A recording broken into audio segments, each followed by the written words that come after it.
नमस्कार लाडक्या बहिणींनो, येत्या 14 जानेवारी म्हणजेच मकर संक्रांतीच्या आधी राज्य सरकार राज्यातील मुख्यमंत्री माझी लाडकी बहीण योजनेच्या पात्र लाभार्थी महिलांना खुशखबर देण्याच्या तयारीत आहेत. डिसेंबर आणि जानेवारी महिन्याच्या दोन्ही हप्त्यांचे एकत्रितपणे वितरण करण्याची प्रक्रिया राज्य सरकारच्या वतीने सुरू करण्यात आलेली आहे. दोन्ही महिन्याची वितरणाची रक्कम म्हणजेच 3,000 रुपये लाभार्थ्याच्या खात्यात जमा केले जाऊ शकते. जमा केले जाऊ शकते असे म्हणण्याचे कारण म्हणजे यापूर्वी आपण पाहिले आहे की नगरपंचायत आणि नगरपालिका यांच्या ज्या निवडणूक सुरू झाल्या होत्या त्यावेळेस नोव्हेंबर महिन्याचा हप्ता वितरित करताना उशीर झाला होता आणि यानंतर आता 29 महानगरपालिकेच्या निवडणुका जाहीर झालेल्या आहे. या निवडणुकीच्या कालावधीमध्ये हा हप्ता वितरित केला जात असताना जर यावर काही आक्षेप नोंदवले आणि निवडणुकीच्या आधी हे आक्षेप नोंदवले जातीलच, यातच हा हप्ता वितरित करण्यास विलंब होऊ शकतो.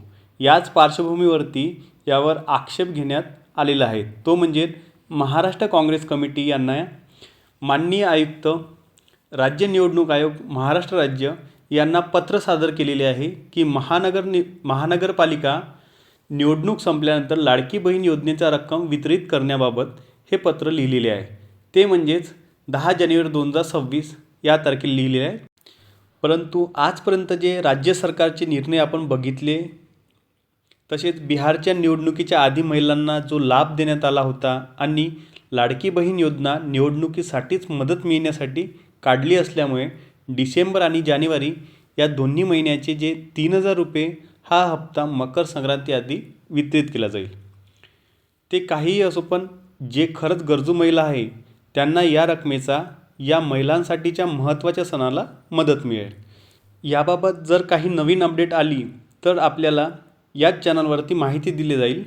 यासाठी चॅनलला सबस्क्राईब करा आणि व्हिडिओ आवडला असेल तर लाईक करा. धन्यवाद.